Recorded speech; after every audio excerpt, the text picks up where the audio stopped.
جی دیکھیے، سب سے پہلے تو جیسے کہ آپ نے کہا کہ جو لاسٹ فرائیڈے پرائم منسٹر نے اناؤنس کی ہے اسٹاف لیول اگریمنٹ $3 بلین کے اسٹینڈ بائی ارینجمنٹ کے لیے آئی ایم ایف کے ساتھ، اس کے نتیجے میں ہم نے دیکھا کہ آج پہلا ورکنگ ڈے تھا، اور اس میں آپ نے KSE 100 انڈیکس کے اندر پاکستان کی تاریخ کا سب سے بڑا سنگل ڈے انکریز آپ نے دیکھا، مطلب کہ ایک دن میں پاکستان کی تاریخ میں KSE 100 انڈیکس میں اتنا اضافہ نہیں ہوا، جیسے کہ آپ نے کہا 2400 پوائنٹ سے زائد کا اضافہ ہوا، اور یہ وہ sentiment, positive investor sentiment reflect کرتا ہے جو آئی ایم ایف کی اگریمنٹ کے نتیجے میں ہوا ہے۔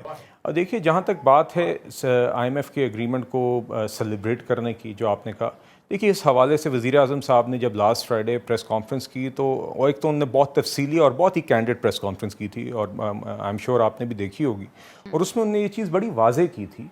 کہ یہ ہماری ضرورت تھی اس ٹائم پہ، اور ہم نے اس لیے یہ معاہدہ کیا، یہ ہماری معیشت کی ضرورت تھی، مگر ہرگز بھی ہم یہ نہیں سمجھتے کہ یہ ان اٹ سیلف ایک اینڈ ہے۔ اس کی اسپیس کو ہم نے استعمال کر کے اپنے آپ کو اس سٹیج پہ پہنچانا ہے بطور قوم اور بطور ایک اکانومی، کہ ہمیں بار بار آئی ایم ایف کی طرف نہ جانا پڑے۔ پرائم منسٹر نے یہ بات بڑی کیٹیگوریکلی کی، اور اس لیے آج آپ بھی نے انہوں نے دیکھا کہا کہ لمحہ کہ فخر نہیں ہے، یہ ہمارے لیے فخریہ نہیں ہے، لیکن لمحہ فکریہ ضرور ہے۔ جی مگر دیکھیے، بدقسمتی سے پچھلے سال جہاں پہ عمران خان صاحب کی حکومت حالات چھوڑ کے گئی تھی، آئی ایم ایف کے ساتھ فارن ایکسچینج ریزروز کرٹیکل ہو گئے تھے، آئی ایم ایف کو میں سے وہ دھکا دے کے نکال گئے تھے، مطلب کہ ڈیفالٹ کی طرف دھکیل کے اس طرح ہی گئے تھے کہ اپنے وعدے کیے ہوئے توڑ گئے تھے، ایک ایسی سٹیج پہ جب ہم وہ افورڈ نہیں کر سکتے تھے کہ آئی ایم ایف ٹیبل سے چلا جائے، تو ہمیں اسی آئی ایم ایف کو واپس لانا پڑا۔ پھر اب فائنلی ہماری ایک اسٹینڈ بائی یہ ارینجمنٹ ہوئی ہے $3 بلین کی،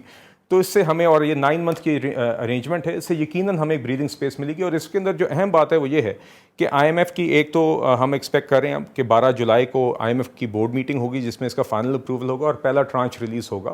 اور اس کے نتیجے میں ہم ایکسپیکٹ کر رہے ہیں کہ جو باقی بھی ہمارے فرینڈلی کنٹریز کی کچھ کمٹمنٹس ہیں، کچھ ملٹی لیٹرل اور پارٹنرز ہیں، ورلڈ بینک ہے، ایشین انویسٹمنٹ انفراسٹرکچر بینک ہے، ان کی طرف سے بھی دیگر جو رقوم ہیں وہ انفلوز ہمارے پاس آئیں گی، تو آپ دیکھیں گے کہ انشاءاللہ فارن ایکسچینج ریزروز میں ایک آسانی آئے گی۔ ابھی آلریڈی آپ دیکھ سکتے ہیں ٹھیک ہے، کہ بٹ جو بلال صاحب، ایک کنسرن تھا۔ جی لیکن قطع جی کلامی کی معافی، لیکن ابھی بھی رسک چونکہ موجود ہیں، آئندہ مالی سال میں فسکل ایئر 24 میں ہمیں کوئی $25 بلین تک کی ری پیمنٹس کرنی ہے، اس کی ارینجمنٹ کہاں سے ہوگی؟ جس حوالے سے موڈیز بھی اور جی فچ بھی دیکھیے، یہ رسک جو ہے اس کا منشن کر رہے ہیں کہ اگرچہ آپ نے آئی ایم ایف کے ساتھ آپ کا معاہدہ یہ طے پا گیا ہے $3 بلین کا، لیکن $25 بلین ول گو انٹو ری پیمنٹس، اور وہ آئیں گے کہاں سے؟ جو برج فائنانسنگ ہوگی وہ کس طرح سے اس کی ارینجمنٹس ہوں گی؟ جی دیکھیے، آپ کو یاد ہوگا کہ یہ جب ہمارے 9th ریویو کی ڈسکشنز بھی چل رہی تھیں تو یہ پوائنٹ اکثر اٹھتا تھا، اور بات ہوتی تھی $6 بلین کے ایکسٹرنل فائنینسنگ گیپ کی، اور ایکسٹرنل فائنینسنگ گیپ کو ہم سمجھتے تھے کہ ہم نے ساری شرائط پوری کر کے وہ گیپ پورا کر دیا تھا، اور اس کے اندر آپ کو یاد ہوگا کہ $3 بلین کی کمٹمنٹ دوست ممالک سے ہیں، سعودی عربیہ اور یونائٹڈ عرب ایمریٹ سے، اور اس کے علاوہ ہمارے جنیوا پلیجز ہیں، پھر ہماری ورلڈ بینک اور AIIB سے، جیسے کہ میں نے آپ سے کہا، ان کی کمٹمنٹس تھیں، یہ کل ملا کے $4 بلین کی تھیں، اور $4 بلین کی تھی، سوری، اور ساتھ ہی ہم یہ بھی سمجھتے تھے کہ ہم نے جو پچھلا مالی سال تھا، کیونکہ اب یہ we've just entered the new fiscal year, جو پچھلا مالی سال تھا اس کے اندر ہم نے کرنٹ اکاؤنٹ ڈیفیسٹ بھی جو ہمارا تھا وہ $3 ارب سے بھی نیچے رہا تھا، جو کہ انیشلی ہم ایکسپیکٹ کر رہے تھے، پروجیکٹ کر رہے تھے کہ امپورٹ کرٹیلمنٹ کے بعد بھی ہم $6 ارب تک رکھیں گے، مگر ہم اس سے بہتر امپروومنٹ، اس سے بہتر پرفارمنس رہی کرنٹ اکاؤنٹ ڈیفیسٹ کی، تو ہم یہ سمجھتے ہیں، اور یقیناً یہ ہماری آئی ایم ایف کے ساتھ ڈسکشنز کا بھی حصہ تھا کہ وہ ایکسٹرنل فائنینسنگ گیپ ہم نے پورا کرنا ہے، تو وہ ایشو ایڈریس ہو چکا تھا 9th ریویو کی ڈسکشنز میں بھی، ہم سمجھتے تھے کہ وہ ہم نے ایشو ایڈریس کر لیا تھا، اور اب بھی ہم سمجھتے ہیں کہ we are completely capable of fulfilling our external financing requirements, وہ ساری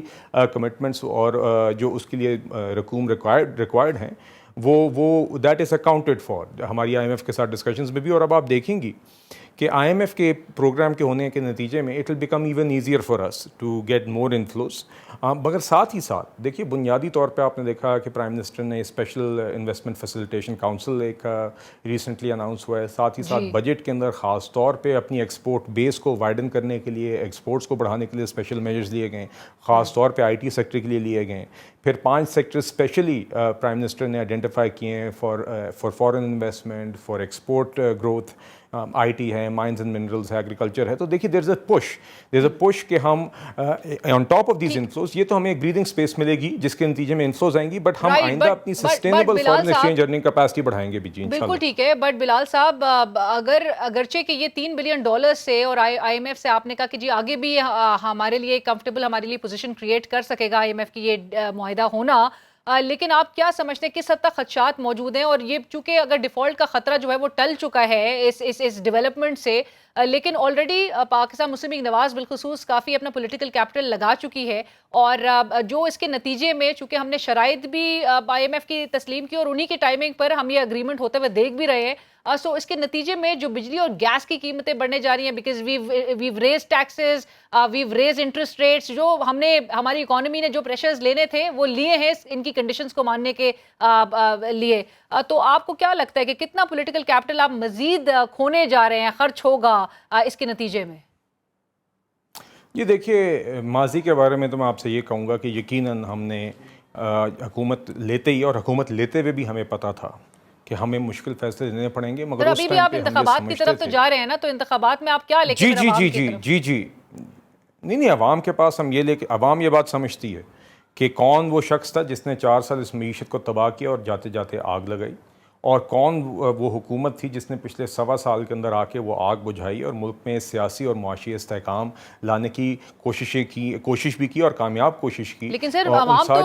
کوششوں کے باوجود جو عمران خان صاحب مہنگائی سے, جو مہنگائی کی شرح 13% سے لے کر آپ کو پتہ ہے جو نمبرز اس وقت بھی آ رہے ہیں 29%, 30%, ایس پی آئی کے جو الارمنگ فگرز ہیں, عوام وہ مہنگائی سے بھی تو اس سے براہ راست عوام کا تعلق ہے, اس کا خمیازہ اٹھا رہی ہے. جی تو اس کے اوپر if you allow I understand, آپ بھی you're also short of time. دیکھیے ایک تو اس کو اس طریقے سے آپ دیکھیں کہ اگر ہماری حکومت نے آ کے انٹرونشن نہ کی ہوتی تو اس میں پچھلے سال 1 سال پہلے پاکستان ڈیفالٹ کر چکا ہوتا. یہ ان حالات میں عمران خان صاحب جان بوجھ کے حکومت چھوڑ کے گئے تھے, معیشت چھوڑ کے گئے تھے, اور جب واپس ہم نے پچھلی گرمیوں کے اندر آئی ایم ایف کو میز پہ لے آئے تو تیمور جھگڑا صاحب اور شوکت ترین صاحب نے باقاعدہ پوری کوشش کی کہ وہ معاہدہ کسی طرح نہ ہو. تو دیکھیے اس حالات میں اگر ڈیفالٹ ہوتا تو اس کی ریسنٹ مثال ہمارے پاس سری لنکا کی ہے, جہاں پہ جو قیمتیں جن کی آپ بات کر رہے ہیں اس سے بھی بہت زیادہ خراب ہوتی. یہاں پہ قیمتوں سے زیادہ آپ کی اسینشل اشیاء کی, فیول کی, دوائیوں کی قلت ہوتی, 14 16 18 گھنٹے لوڈ شیڈنگ ہوتی. یہ وہ حالات ہیں جو ہم نے اوائڈ کروائے. ابھی بھی ہم سمجھتے ہیں ہم سمجھتے ہیں کہ مہنگائی کی شرح اونچی ہے, مگر آپ نے دیکھا ہے اس ماہ کہ ابھی جون کے نمبرز ابھی آئے ہیں تو 38% سے کم ہو کے 29% پہ انفلیشن آئی ہے. Month on month inflation actually come ہوئی ہے, مطلب کہ جون کی جو قیمتیں تھیں وہ مئی کے مقابلے میں